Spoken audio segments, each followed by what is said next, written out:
Hello everyone. तो ये question थिला CSIR NET December 2024 recent question. देखो क्वेश्चन कौन पचार the intermediate involved in the following transformation is. देखो ये हूँ रिएक्टेंट, ये हूँ फाइनल प्रोडक्ट। तो हीटिंग प्रेजेंस रे से पचार इंटरमीडिएट कौन फॉर्मेशन हम। ओके, तो देखो ये तुम देखिपार तुम्हें N3। तो N3 जदि आम Rn3 को हिटिंग करा कौन फॉर्मेशन कर आम पढ़ी इंटरमीडिएट रे कार्बिन नाइट्रेट आम सब पढ़ी।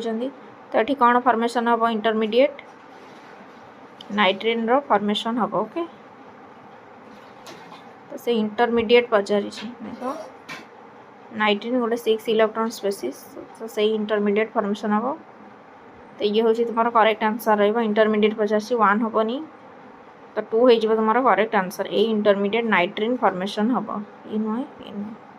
तो करेक्ट आंसर हो option 2, the intermediate involved nitrene. Okay.